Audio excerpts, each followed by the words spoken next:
Hello, awesome people. I hope you're having just a majestic day today.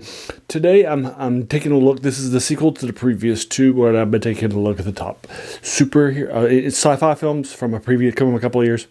The first one were classic ones, up to 1980, with things in the area and so forth. And the next were the really deep 2-year decades from the 80s to the 90s, up through 1999, to finish things out. And this is the modern era for this century, the last 24 years and so forth for you folks. Now, as a reminder, this is not superhero films, which is particularly cogent because there are a lot of superhero films that are science fiction-ish, like Guardians of the Galaxy or Iron Man, right? And that sort of a thing. So these are more along the lines of real, more proper sci-fi stuff, if you will. So I got an honorable mention and then 10 more. Now these are spoiler free. I'm not going to do a deep dive into these, just a heads up, because it's not what I'm particularly here for. This is really just more of a fast take and such for one honorable mention, number one, and then my top 10. So you ready to get this started? Let's get this started. All right, number one is Avatar, the first one. It's pretty good. I like it lots. One of the things I do like about it is that it's pretty fun when it comes to all the fun stuff that's happening. It's got a lot of records for box office stuff, good stuff, great movie, and so forth. The idea of setting it in the future, it's gorgeous, and it was a great thing to see in the theaters. I saw it coming out of the theaters in a regular screen, and I was like, do you want to go back to watch that in 3D and so forth? I'd be fine with that and so forth. It's gorgeous. I put 3D back on the map in a major way, and a lot of films afterwards started doing 3Ds because they were trying to get the Avatar effect and get that money in, and so forth. That's how impactful it was. Great story, love it. I know it gets a lot of criticism because the story it can be a little forgettable, but the fact is that it's good. I liked it. It fits. Some of the acting, they'll be like, it's not the best acting in the world, but I think it fits the ideas, right? I don't have any major issues with it, and so forth. I think it's a great film. So sitting my honorable mention, number one, and the only honorable mention I got. That's Avatar. Now, number 10 is the beginning of the list, and so forth. And this is Arrival. Arrival's a classic modern in sci-fi in my mind. It's a thinking film. It's an intellectual film. The idea of aliens arriving, and then you're having some issues with the communications and so forth. How do we talk to them? And that sort of a thing. That it's a thinker's film. It's a smarter film, right? And so forth. And so some of these films won't be huge box office successes like Avatar, but I think they're better films, right? And so forth. And there's going to be some of those hitting up to number 2. There are some box office bombs for you folks.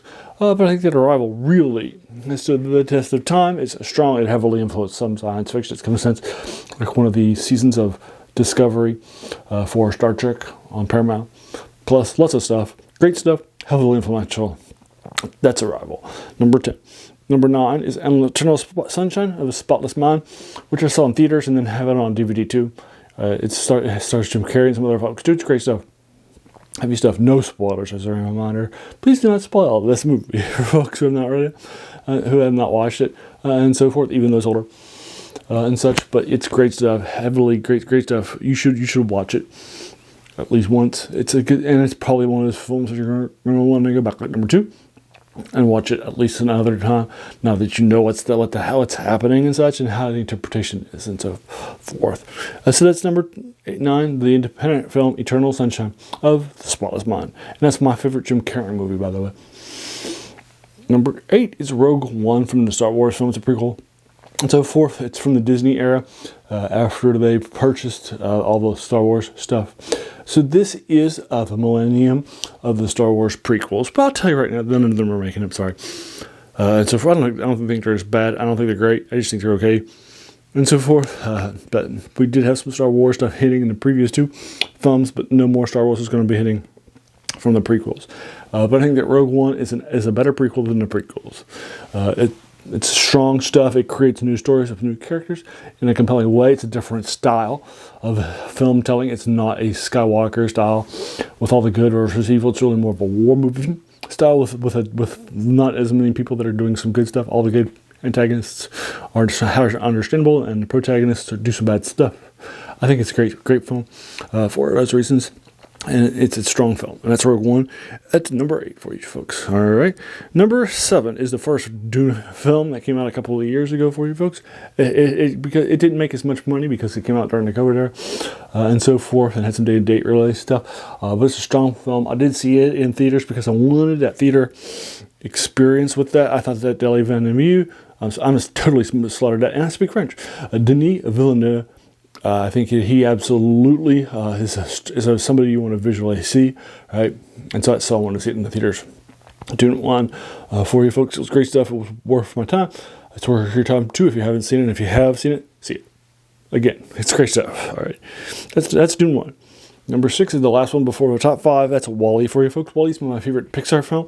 It's an absolute classic of classics. The idea of the lonely robot. I mean, it doesn't even have any speaking for like the first 15 or 20 minutes. It really respects the audience in a way that very few family or Pixar films do. And I love that so much. I love the love story here. I love the concept of Wally. Great stuff. Set in the future. It's an absolute classic 10 out of 10. Fun stuff. All right, and that's good stuff. You can see it on Disney Plus and such too. Good stuff. That's Wally. Number 6 for you folks. And my favorite Pixar film too.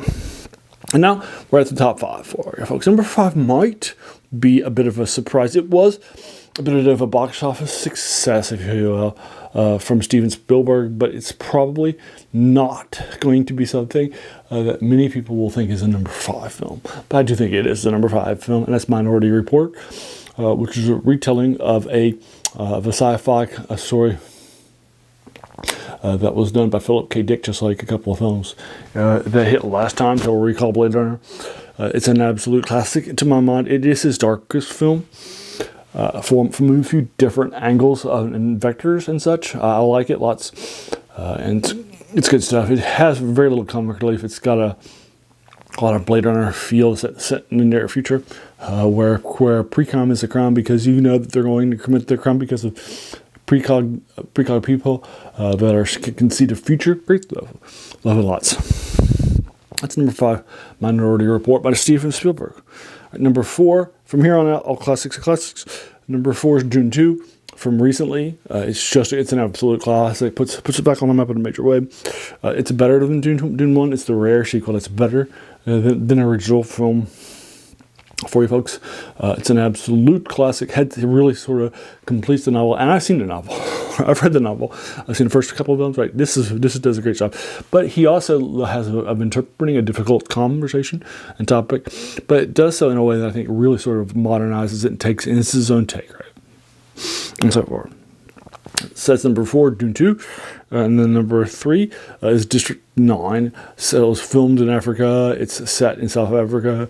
It has a bunch, again, no spoilers, please, but it has some aliens that have arrived, and they're sort of considered aliens and so forth, and they're sent to Johannesburg and so forth, where it's set, and they're in separate districts. And there are sort of biases and negativities. And one of the things I like about this is that it says we are biased and negative too to ourselves, just like we are to aliens, right? And so forth. So it has some social commentary that I really like. It made a lot of money out of nowhere that nobody was sort of suspecting. That put this director on a major right. It's his debut film. Great stuff. Absolute classic. That's District 9 for you folks. And number 2 is my favorite independent film from the last 25 years, and my favorite sci-fi film, second favorite sci-fi film, my penultimate scoring film from like modern eras, and I've alluded to it before, is Donnie Darko for you folks. Again, no spoilers. But the idea here, the darker sort of retelling of the 80s with more of a sci-fi bend to it, with things visiting him, and you're just not sure what's going on here. Is our protagonist mentally unbalanced? Is what he's seeing actually happening, and so forth? I like the regular one more than the director's cut, which is rare for films. It was a huge cult hit, sold tons of DVDs and so forth, and so it's definitely a fun thing. I saw it on DVD like 5 times, or if not more. Absolute cult classic, absolute great stuff. It's worth your time. And then, like Eternal Sunshine of the Spotless Sun, you're going to want to watch it again. No spoilers. And then number 1 is number one. It deserves it. And that's Mad Max 4, A Fury Road for you folks, came out a few years ago. It's right before COVID. It's a great stuff. It had a lot of money, made it in the summertime. It's more of an artistic combat film and so forth. It's more of a storyboard film that was done with storyboards and visuals rather than with more traditional plots. You can tell it, and scripts and stuff. You can tell it. It's a visual storytelling masterpiece for you folks. It's an absolute classic 10 out of 10 for you folks. And that's Mad Max 4, A Fury Road. And if you recall, we have had in our last film, Mad Max 2, hit 2. So that's the second Mad Max film by George Miller hitting. And he's hitting number 1 this time. And I think if you've seen that film, you'll agree with me that it is an absolute classic 10 out of 10 for you folks. So once again, hitting our honorable mention is Avatar. Number 10 is Arrival. Number 9 is Eternal Sunshine of the Spotless Mind. Number 8, is Rogue One. Number 7 is Dune 1. Number 6, Wally. Number 5 is Minority Report. Number 4 is Dune 2. Number 3 is District 9. Number 2 is Donnie Darko. And number 1 is Mad Max 4, Fury Road for you folks. All right. So have you seen these films? Do you agree or disagree that they're the top 10 or 11 from the past 25 years in the century? If so, let me know what you thought. If not, let me know what you thought about it. Just remember, keep these spoiler free. we don't want to have spoilers in this. Just as a reminder. And there you are. Please let me know what your thoughts are about this and so forth. If you like this video, why not hit the subscribe button, the like button, the bell icon if you're feeling frisky, and let your friend know. Sci-fi fans and Mad Max friends and Star Wars friends and that sort of thing. All the friends with the various genres that we hit up and such.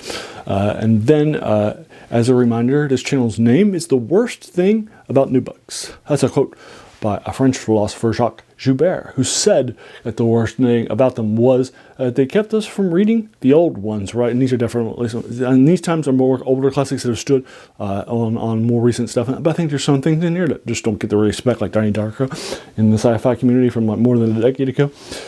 So you think there's some things in here that I think were worth, more modern times that we might have forgotten about. For you folks, so there you are. So those are my thoughts on that. And then finally, I want to thank you so much, just for taking some time out of your day and investing it and watching my video, right? Because we all have so many things that are happening, right, in our lives, and we're pulled in so many different directions. So the fact that you spent this time with me, that's incredibly humbling, and I appreciate it. So thanks again, and have an amazing day.